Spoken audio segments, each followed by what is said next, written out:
네, 다들 반갑습니다. 오늘 제가 발제를 해야 할 주제가 파시즘의 이해와 우크라이나 전쟁에서의 현대 파시즘인데요. 사실 파시즘이야말로 현대 정치사에서 가장 중요한 문제가 아닌가 그런 생각을 합니다. 네. 당장 우리도 뭐 광범위한 의미에서 군사파쇼를 경험했고, 박근혜 정권과 지금 윤석열 정권을 뭐 어떻게 규정해야 되냐 논란이 있지만, 파시즘이나 뭐 이렇게 볼 수도 있기 때문에 당연히 지금 현재도 되게 중요한 문제고 국제적으로도 중요한 문제라고 할 수 있을 것 같습니다. 일단 그 자료를 가능한 좀 긴 시간 동안에 광범위하게 좀 다뤄주시면 좋겠다 이렇게 부탁을 해 오셔서 제가 자료를 많이 모았거든요.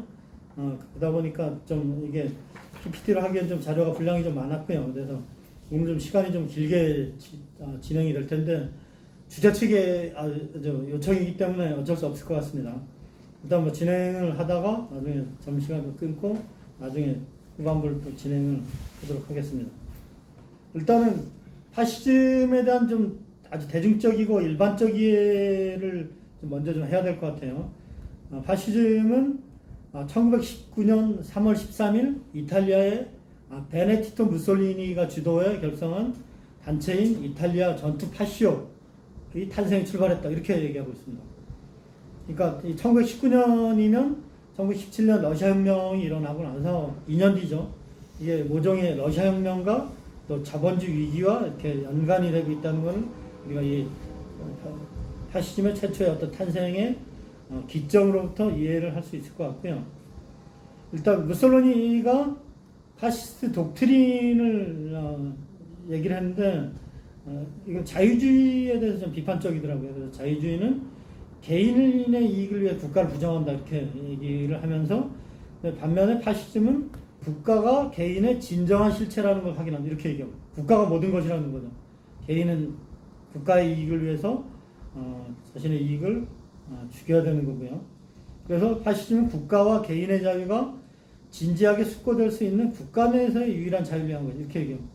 그러니까 언제든지 국가의 이익을 위해서 개인의 자유는 제어되거나 침해될 수 있다는 거죠.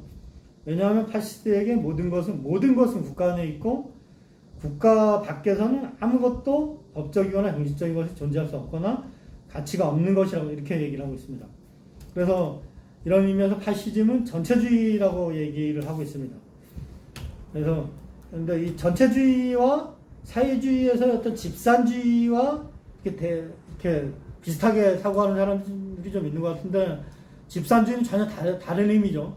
집산주의는 개인은 전체를 위하여, 전체는 또 개인을 위하여 이게 상호 연결되어 있는 그런 사회를 얘기를 하는 거고요. 집산주의는 일종의 뭐 공동체 사회, 공산주의 사회 이렇게 볼 수 있는데 이것과 파시즘은 오히려 전체주의이기 때문에 정반대되는 개념이라고 할 수 있겠고요.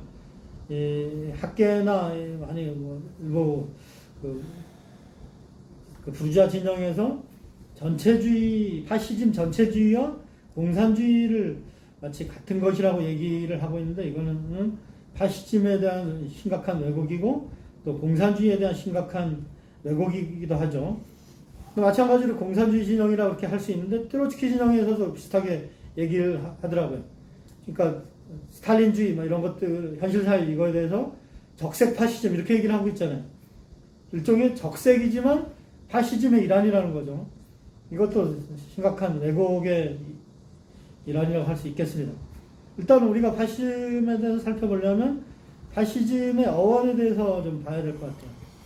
파시즘이라는 단어의 근원은 파시즘의 속간에서 비롯된다고 합니다. 이 속간이라는 건 뒤에 그림 첨부된 거 보시죠 한번. 여기 보면 나무로 이렇게 묶여 있죠. 그러니까 속간은 묶음이라고 하는데 앞에 도끼가 있죠. 그래서 이거는 고대 로마 시절 집정관들의 경호원들인 닉토르가 들고 다니던 것으로 라틴어로 파스케스라 불린대. 이건 앞에 도끼가 있다고 하는 거는 집정관이 어떤 자신의 권력을 행사하는 힘과 상징이라고 할 수 있는 거죠. 그래서 집정관의 권력과 권위, 결속을 통한 힘을 상징한다고 할 수 있겠고요. 그래서 아까 위에 했던 말씀, 국가를 무조건 우선시하고, 그래서 결속을 통한 힘을 강조한 사상이었기에 바스케스는 그 상징이자 이름의 파시즘의 유래로서 아주 매우 적합했다고 합니다. 근데 사실 뭐 로마 집정과는 약간 공화정의 의미이기 때문에 전혀 다른 건데 파시오들이 자의적으로 이용을 한 거죠. 그 다음에 우리가 잘 아시다시피 하켄크로이츠라고 해서 이거 불교의 만자죠, 만자. 여기 보면 두 가지 그림이 있죠. 여기 보면 위에 거와 밑에 게 있는데 위에 거는 독일 파시즘 국가의 상징이에요. 밑에 거는 파시즘이 당이잖아요. 독일 민족국가 노동당인가 뭐 이런 그 당의 파시오 당의 상징인 거죠. 그 만자가 위에 거는 만자가 약간 좀 왼쪽에 치우쳐 있고 이런 십자가 무늬가 있죠. 근데 밑에 거는 독일 당가는 십자가가 없고 그냥 만자 붉은 바탕에 하얀 동그라미에 만자가 중간에 위치하고 있습니다. 이거는 뭐 갈고리를 뜻한 하켄, 십자가를 뜻한 크로이츠가 합쳐진 조어라고 합니다. 상징은 통상적으로 만자는 스파스티카로 통한다고 하고요. 나치 독일의 상징은 하켄 크로이츠의 유래는 아주 오랜 역사성을 가지고 있는데 기독교가 유럽에 상륙하기 이전에 거슬러 올라간다 하고요. 그래서 고대 게르만족이 룸 문자에 유래된 하켄 크로이츠를 사용해 왔다고 합니다. 그리고 파시즘이 아리안족의 순수성 이런 얘기, 인종적, 혈통적 순수성을 많이 얘기하는데 아리안족의 상징으로 간주한 히틀러에 의해서 국가사회주의, 아까 이건 얘기를 했죠. 나치 독일이 망할 때까지 문장으로 사용했다고 하고요. 그래서 이 문양은 인도 불교의 이 문양을 뒤집어 놓은 거죠. 그래서 외국 사람들이 한국에 절에 가면 막 파시즘 막 비슷한 문양이 있다 보니까 뭐 한국은 전부 다 파시즘 국가인 줄 알고 많이 놀란다고 하더라고요. 그래서 힌두교, 자이나교, 불교 모두에서 쓰며 동아시아에서 오래전부터 불교의 상징 문양으로 널리 쓰였다고 합니다. 이거를 가져다 쓴 거죠. 그래서 이 문양은 또 별명으로는 피의 십자가, 또 구십자, 또 영만자, 만자를 뒤집어가 있다고 합니다. 그래서 나치가 집권한 33년에서 35년까지는 흑백적 삼색기를 썼다가 35년부터 이걸 국기로 지정했다고 합니다. 일단 그 사상적 기초에 대해서 한번 살펴보면 1차 세계대전 이후 이탈리아 철학자인 조반니 젠틸러가 파시즘의 이론적 기초를 세웠다고 합니다. 그도 마치니도 이탈리아의 지도자 중에 한 사람입니다. 마치니와 로스미니, 조베르티 이런 이탈리아 지식인의 영향을 받았다고 하고요. 뿐만 아니라 독일 이상주자에게도 강한 영향을 받았는데 젠틸러는 처음에 사회주의자였다고 하더라고요. 그러니까 파시즘의 기본 이름을 세운 이유조차 사회주의를 가장 잘 실행할 수 있는 방법의 하나로 봤기 때문이라고 합니다. 그래서 그에게 파시스트란 국가 정체성을 가진 사회주의. 그러니까 파시즘은 국가 사회주의라고 얘기를 하잖아요. 그래서 이 사람은 사회과 국익을 동일하게 봤다는 거예요. 그러니까 이걸 굳이 구분할 필요가 없다고 생각했다는 거죠. 그래서 사회와 국가에 대한 개개인의 자발적 복종으로 이루어진 참 민주주의 실현이 주된 핵심이라고 얘기합니다. 이런 사상들이 이제 다른 지식인들의 영향을 미쳐서 루이지 피란텔로, 가브리엘로 단눈치오, 필리포 토마스 마리테니와 주세페 웅가레티 등 많은 작가와 지식인들이 서명한 파시스트 지식인의 선언이 있었다고 합니다. 근데 이 젠틸리의 어떤 사상을 무솔리니가 자신의 통치 정당화에 이용하기 시작했고, 이 사람, 이 젠틸리조차도 자신의 무솔리니는 이 자신의 저서인 파시즘의 원리에서 젠틸리의 말을 되풀이했는데, 이 젠틸리는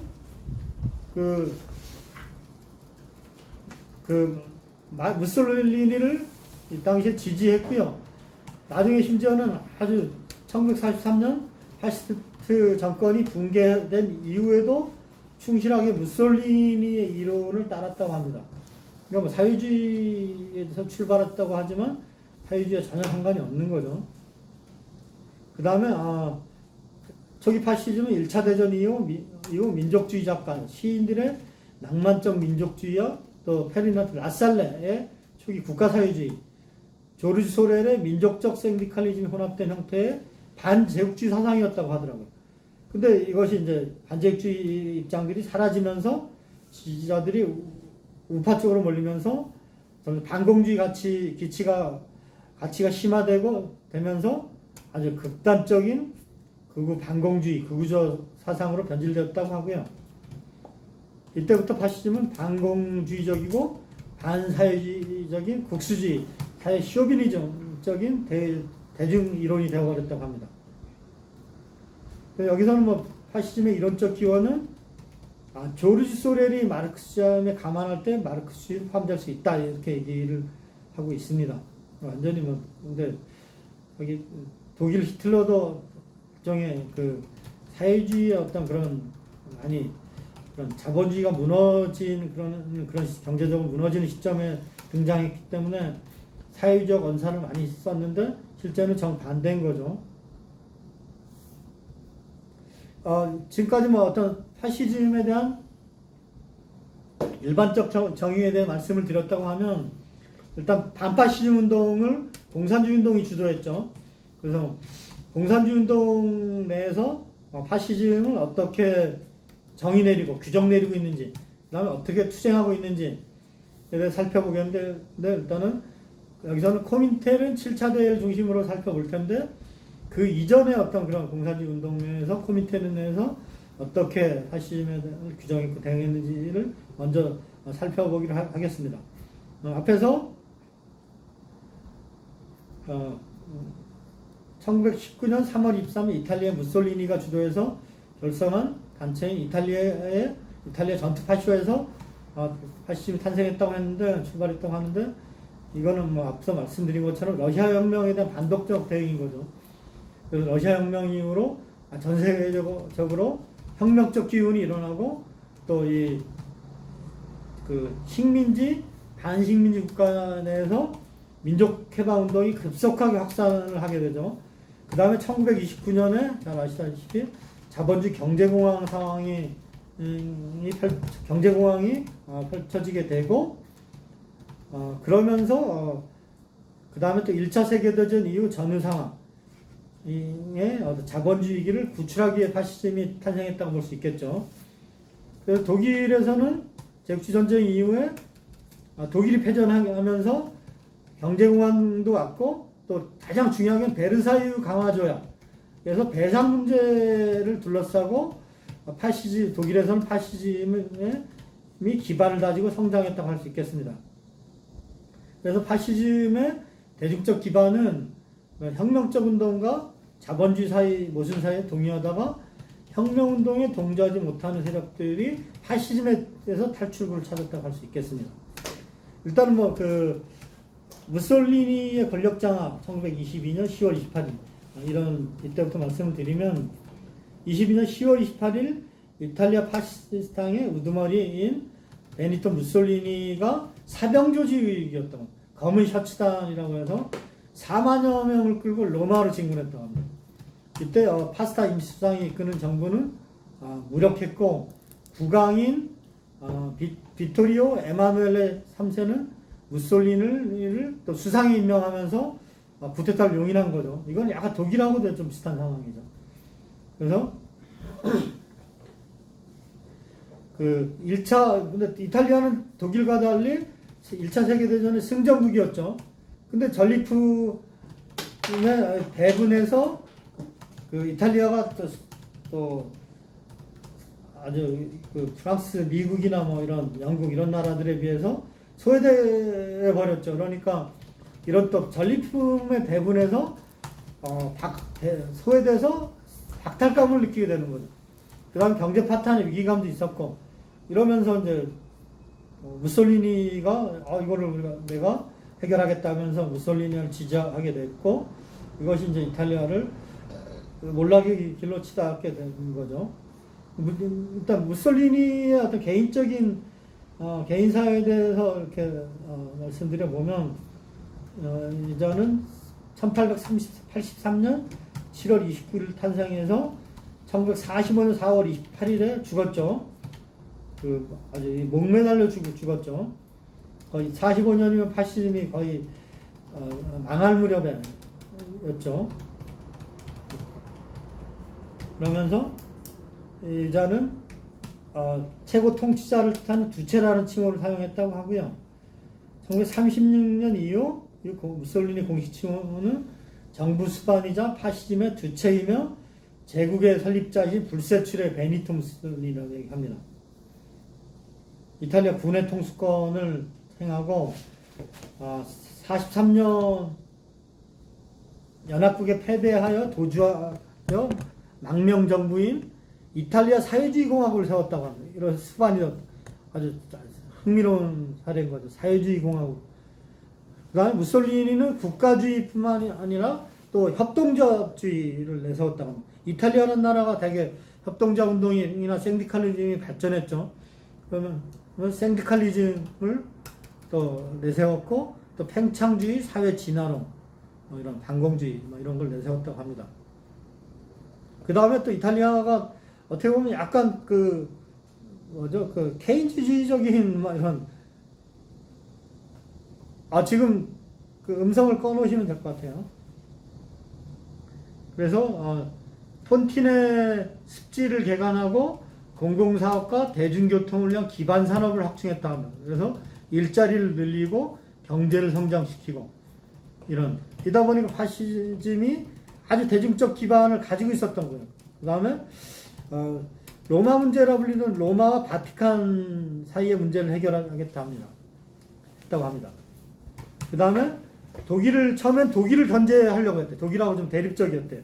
그래서 프랑스와 이탈리아와의 조약을 체결을 했는데 나중에는 추측국이라고 해서 이탈리아, 독일, 일본 이런 일원으로 가입을 했고요. 그러면서 추측국 일원으로 2차 세계대전을 일으키고 아까 총살됐다고 하는데 공산주의 파르티잔에게 총살되었죠. 그러면서 이제 이미 1922년 10월 28일에 권력을 장악하다 보니까 코민테른에서도 본격적으로 파시즘에 대한 어떤 논의가 계속 이루어지고 반파 투쟁이 이미 시작됐던 거죠.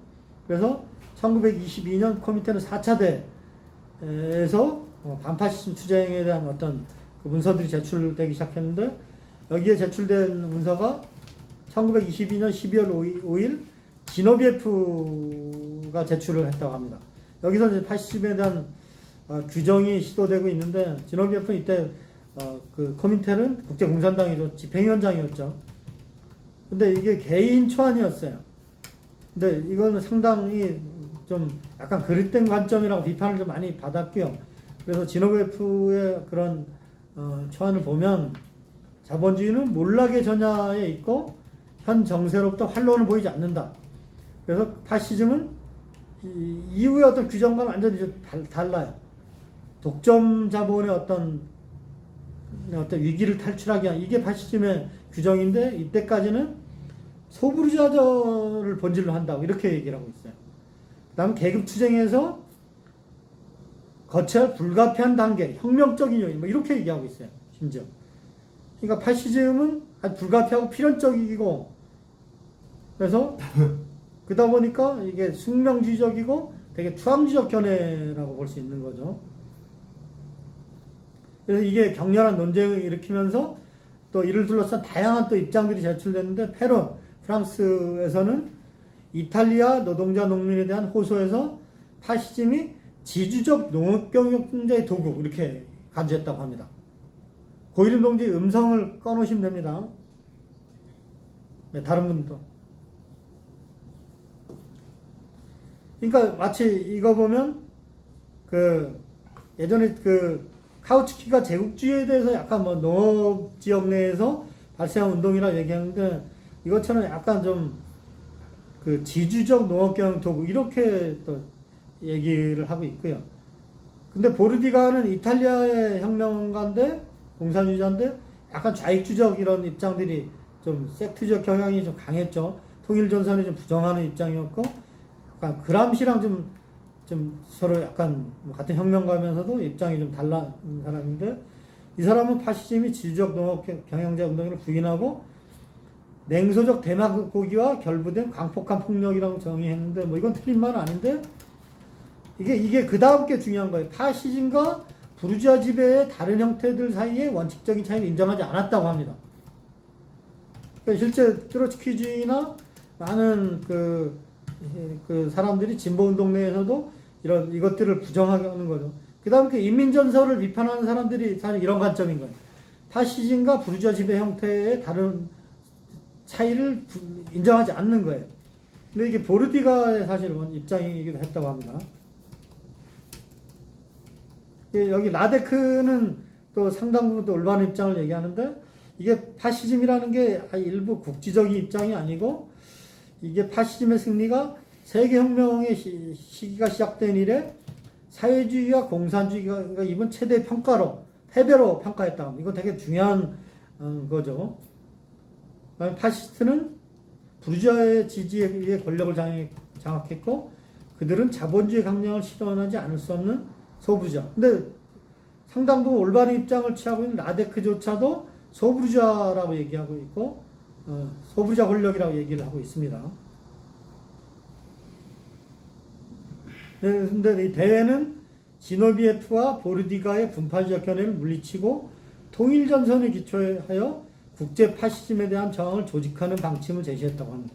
이미 이탈리아에서 권력을 장악했지만 아주 유럽 각국에서도 막 그 파시즘이 대조하기 시작했던 거죠. 그래서 제2인터내셔널의 당들, 기회주의 당들인 거죠.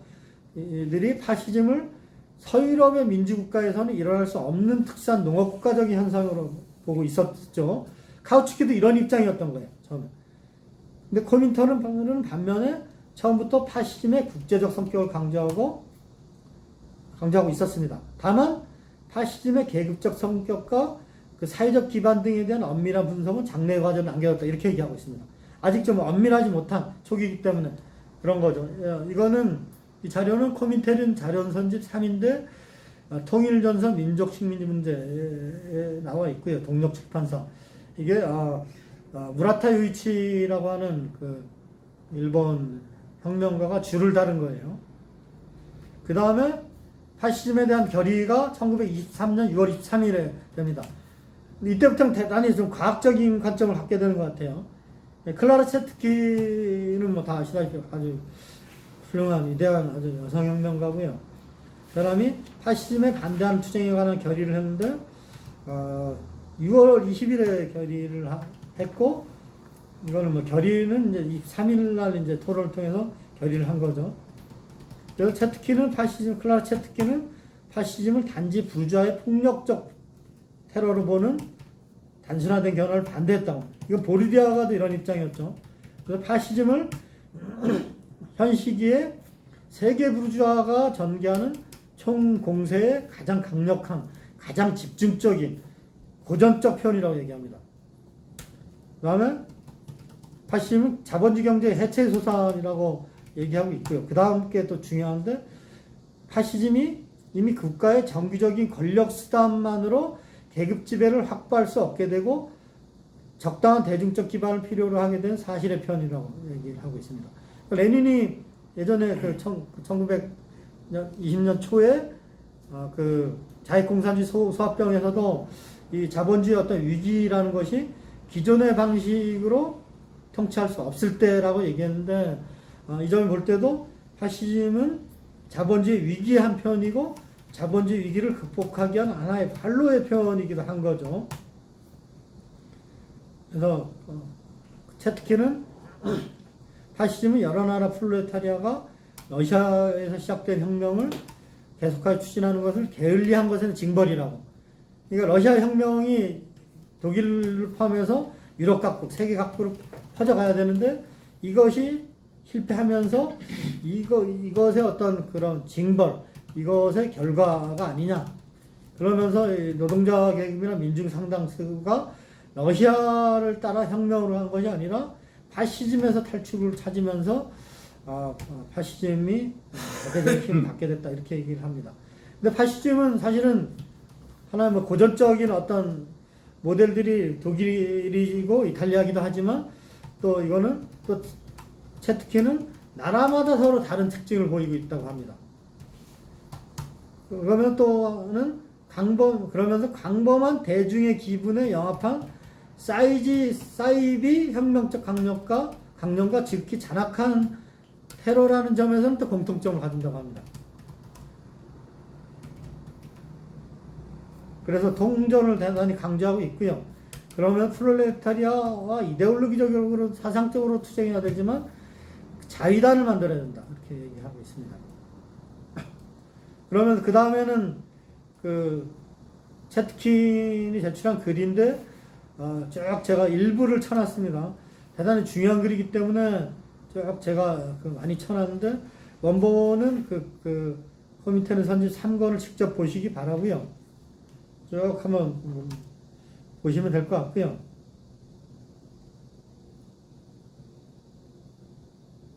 자본주의의 점차적 해체와 부주의 국가의 분해의 표현이라고 얘기를 하고 있고요.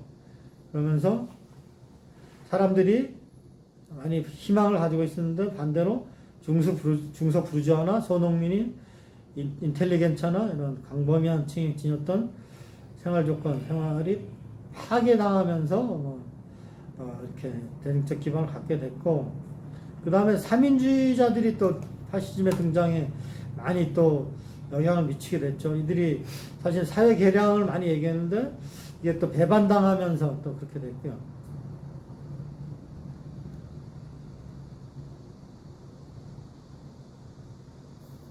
근데 이들은 더욱이 합렬을 느낀 계급 탈락분자 이런 것들은 모든 사회층의 부유층, 특히 전쟁이 끝난 이래 직업과 수입을 잃은 예비역 장교들이 파시즘의 강력한 지층이었다고 합니다. 그 다음에 역사적 인식도 없고 정책 훈련을 받지 못한 소위 어중이 떠중이들, 소위 룸펜 프롤레타리아들, 이들이 파시즘의 기반이 됐고요.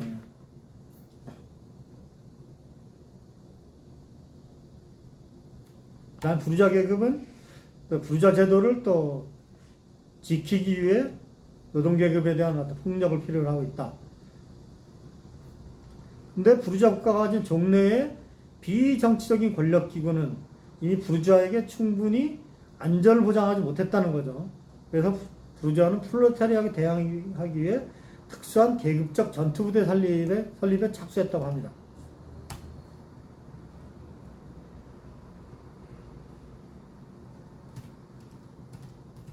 지금 보시면 될 것 같고요.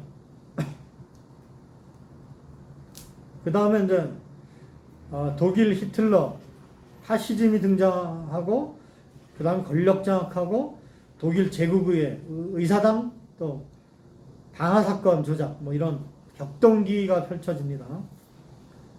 그 파시즘과 그 나치는 뭐 사실 똑같은 개념인데 파시즘이 좀 더 광범위한 개념인데 독일에서 파시즘은 나치라고 보통 얘기하죠. 그래서 아까 드렸던 것처럼 베르사유 조약 이게 이후에 등장하기 시작했는데 이거는 1919년 6월 독일 제국과 연합국 사이에 맺은 제1차 세계대전 평화협정이라고 얘기합니다.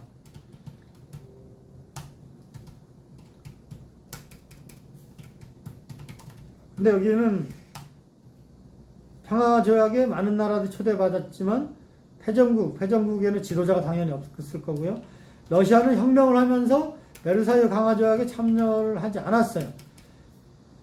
그러면서 나머지 4개 승전국의 지도자들이 영향력을 가지고 있었는데 프랑스에서는 조르주 클레망소, 그 다음 영국은 영국 수상 데이비드 로이드 조지, 그 다음에 로이드 조지가 그 아주 유명한 제국주의자인데 그런 얘기를 했죠. 그 이윤이만 될 수 있다고 하면 혹성이라도 우리가 합병할 수 있다. 뭐 이렇게 별을 보며 얘기를 했다고 그 아주 역사학에서 얘기를 하고 있는데 그만큼 아주 엄청난 아주 악랄한 제국주의자입니다. 그다음에 이탈리아의 비토리오 에마누엘레 오를란도, 미국의 우드로 윌슨, 민족 자결주의 얘기했던 자죠. 이 조약에는 440개 조항이 있었는데 첫 번째는 국제연맹에 관한 거고, 그 다음에 뭐 여러 가지 국제노동기구 관련한 얘기도 했다고 하고요. 231개 조항은 독일과 그 동맹국들이 전적으로 전쟁 책임이 있다. 근데 여기서 보면 독일에 대한 승전국의 잔인하고 엄청난 요구를 정당화시켜서 이렇게 얘기하고 있어요. 독일이 당연히 어떤 책임을 받아야 되지만 또 과도한 어떤 독일에게 책임을 물으면서 새로운 어떤 2차 대전의 새로운 어떤 그런 기원이 되는 거죠. 그래서 레닌 같은 경우에 보면 볼셰비키도 이 베르사유 조약에 대해서 신랄하게 또 비판하면서 오히려 이 또 다른 어떤 승전국 제국주의자들의 어떤 탐욕 이라고 얘기를 하면서 많이 비난을 합니다. 그래서 레닌의 어떤 그런 비난이 실제 현실이 되는 거죠. 보면 영토 관련한 조항 보면 27번에서 30번까지인데 오스트리아도 독립이 되고 체코슬로바키아의 독립이 되고 폴란드의 또 독립이 보장되고, 그러면서 독일은 프랑스, 벨기에, 덴마크, 특히 새롭게 재탄생된 폴란드 인류의 15% 영토와 10%의 국민을 잃었다고 얘기합니다.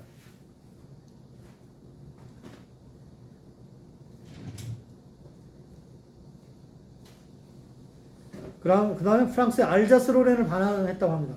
이게 우리 옛날에 그 교과서에서 배운 거 아니에요.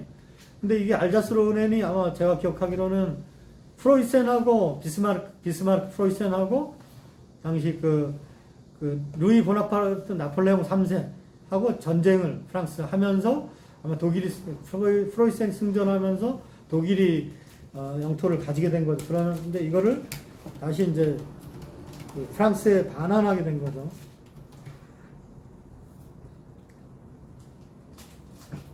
그 다음에 군사력을 당연히 제한하는 부분이 있고요.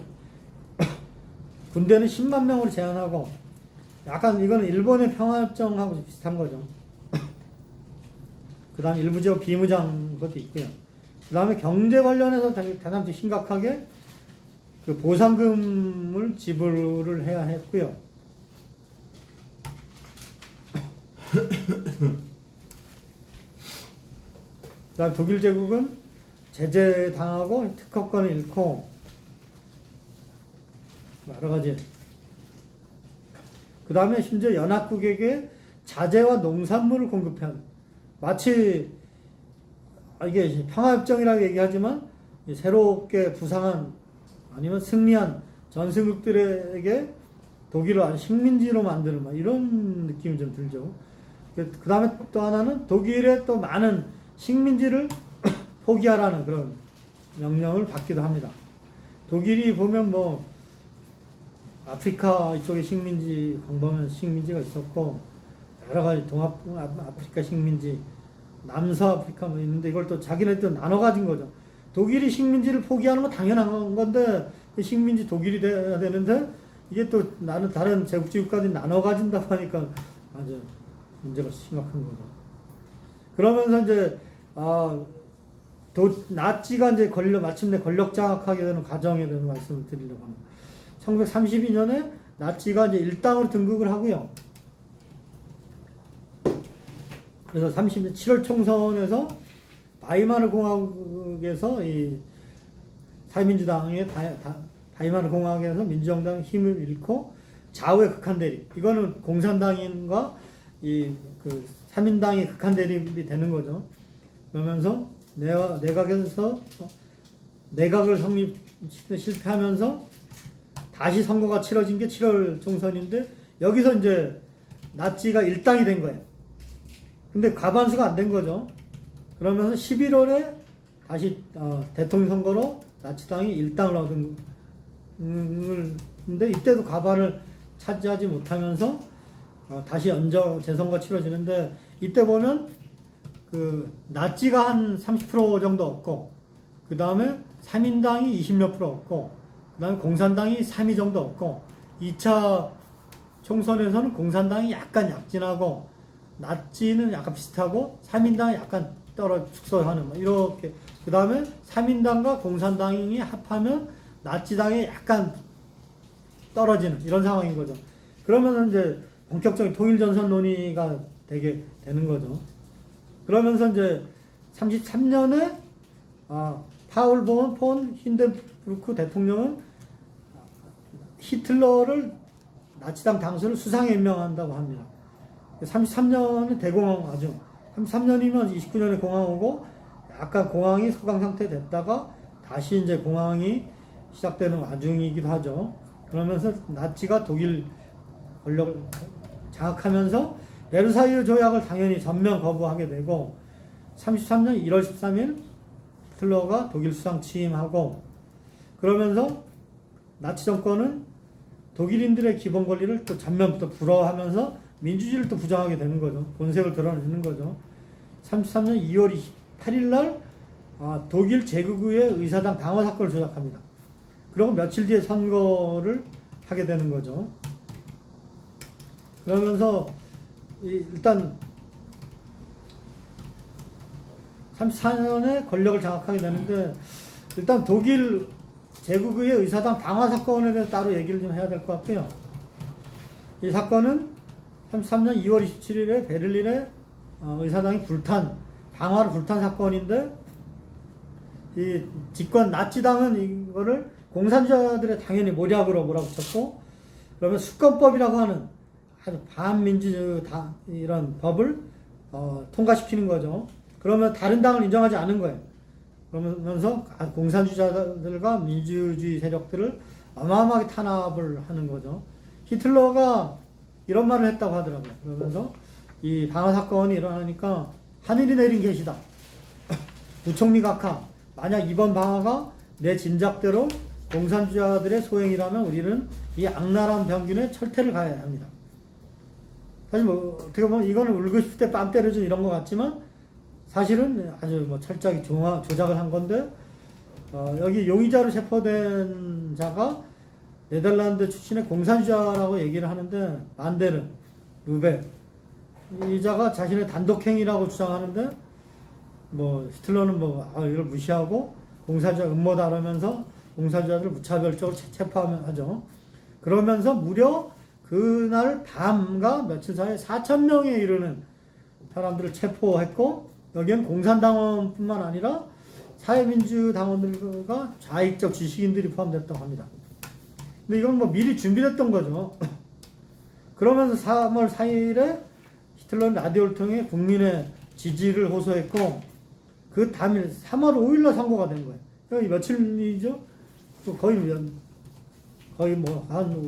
5일, 거의 일주일도 안 돼서 선거가 된 거죠. 누가 봐도 조작인 거죠. 그래서 이 선거에서 나치당은 무려 43.9% 득표해서 647석 중 288석을 차지했다고 합니다. 그 다음에 뿐만 아니라 나치당과 연정한 당들은 8%, 공산당은 12.3, 많이 줄어들었죠. 악선동 때문에. 3인당도 18점, 많이 줄고. 그 다음에 중앙당이 선거에서 막 4위하고 그랬는데, 이들이 나치당이 굴복하고, 3인당은 어쨌든 의회에서는 형식적으로는 파시즘에 저항을 했죠. 근데 뭐 이들 3인당 세력들을 억압했고, 그러면서 이제 독일의 파시즘 민주주의는 종말했다, 이렇게 얘기하고 있습니다. 근데 게오르그 디미트로프에 대해서 얘기를 해야 될 텐데, 이 사람은 이제 독일 의사당 방화 사건의 주모자가 됐죠. 이 사람 코민테르 입장으로 독일에서 활동하는 사람이었어요. 그 다음에 나중에 코민테르 의장이 돼서 아주 유명한 디미트로프 태제라고 얘기하는 반파시오 인민전선, 이거를 기초한 사람이고요. 그래도 아주 운 좋게 불가리아 총리까지 됐습니다. 이 사람이 유명해지게 된 계기가 방화 사건도 있지만, 방화 사건으로 구속된 이후에 법정 최후 진술을 하거든요.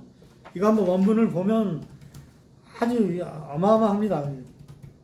아주 이게 우리도 뭐 구속될 수 있는데 이 법정 최후 진술 이 사람의 이 전례를 한번 많이 볼 필요가 있어요. 요즘에는 뭐 구속만 되면 요즘 탄원서를 많이 보내는데 사실 뭐 참 운동의 기풍이 많이 무너져서 그러는데 이 디미트로프의 최후 진술은 아주 대단합니다. 그러면 이 사람은 이 파시즘의 감옥에서 뭐라고 얘기하냐면 공산주의자로서 나에게는 최고의 법률은 공산주의 인터내셔널의 강령이다. 최고 재판소는 공산주의 인터넷 통제위원회 이렇게 얘기까지 합니다. 어마어마하죠. 물론 그럼에도 불구하고 이 법정은 나는 존중하겠다 이렇게 얘기합니다. 그러면서 이 재판의 성격이 국회의사당 화재가 독일 공산당의 소행이고 세계 공산주의 소행이라고 얘기하는데 이거는 반공산주의다, 반공주의다 이렇게 얘기를 합니다. 그러면서 괴링은 히틀러 시대의 선전상이죠. 히틀러가 권력을 장악했을 때 독일 공산당은 좌파의 대중을 부추겨 무엇인가 하지 않을 수 없었다 판명합니다. 이게 마치 이게 독일 공산당 독일 공산당의 독일 의사당 방화 사건을 신호로 해서 무장봉기를 일으키려고 했다. 이런 얘기를 했다는 겁니다. 그러니까 무엇인가 하지 않을 수 없었다가 그 말이죠. 근데 이 사람이 법정 얘기를 하면서 디미트로프가 공산주의 인터내셔널 음모단체가 아니다. 하나의 세계당이다. 그러면서 세계당이 봉기와 혁명을 가지고 논당은 있을 수 없다. 이 혁명당은 대중활동, 대중투쟁, 대중적 저항, 통일전선, 그리고 어떠한 모험도 하지 않는다. 이것은 공산주의 전술의 알파이자 오메가이다. 뭐 이런 얘기합니다. 근데 루베, 아까 방화범이죠.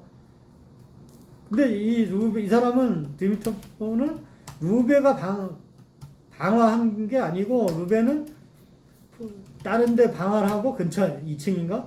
본회의장에 방화 불을 지른 거는 다른 사람들이 했다는 거예요. 그러니까 루베가 근처에 불을 지르고 다른 자들이 그 음모를 꾸며서 실제 다른 재료를 가지고 방화했다는 거죠.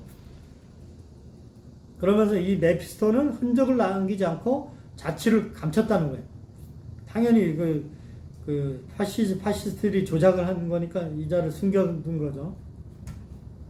근데 반대로 르베라는 자는 공산주의자가 아니고 계급에 탈락한 노동자이며 룸펜 프롤레타리아고 노동계급을 탄압하기에 악용된 도구라고 얘기합니다. 이 자가 만약 공산주의자라고 하면 자기 확신을 가지고 선전을 해야 되는데 전혀 그러지 못했다는 거예요. 그러면서 국회의사당 방화 사건의 진상을 밝히는 것, 진범을 밝혀내는 것은 미래 프롤레타리아 독재의 인민재판소에 남겨진 일이다 이렇게 얘기합니다. 그러니까 이 최후 진술을 계속 할 때마다 판사가 계속 바라봤거든요. 그러면서 되게 이거 치열하게 법정 투쟁하는 아주 생생한 장면들이 나오는데 마지막에 제지를 받으면서 얘기하는 게 17세기의 물리학의 시조 갈릴레오 갈릴레이는 준엄한 종교재판소 법정에서 이단자로서 사형을 선고받으려고 할 때 그는 이렇게 확신을 갖추고 외쳤다고 합니다. 그래도 지금 돌고 있다. 우리 다 알고 있는 거죠. 이거는 과학상의 명제는 전 인류의 공유재산이 되었는데 이제 그러니까 여기 보면 재판장이 격렬하게 디미트로를 제지하고 이제 일어나 서류를 가지고 나가려고 했다는 거예요. 근데 그런데도 디미트로가 계속 발언을 끝까지 하죠. 그래서 오늘날 공산주의자도 옛날에 갈릴레이 못지않게 하는 단호함으로써 이렇게 말할 수 있다. 그래도 그는 돌고 있다. 역사의 수레바퀴는 돌고 있다. 소비에트 유럽을 향하여, 소비에트 공화국 동맹을 향하여, 그리고 공산주의 인터내셔널이 지도한 프롤레타리아의 손으로 밀려나온 이 수레바퀴는 어떠한 절멸 조치, 어떠한 징역형이나 사형 판결로도 멈출 수는 없다. 그것은 돌고 있으며 공산주의자가 궁극적으로 승리할 때까지 계속 돌 것이다. 이렇게 얘기하고 있습니다. 아주 대단한 최후 진술이죠. 일단은 그러면 여기까지 좀 진행을 하고 식사를 하고 다시 하도록 하겠습니다.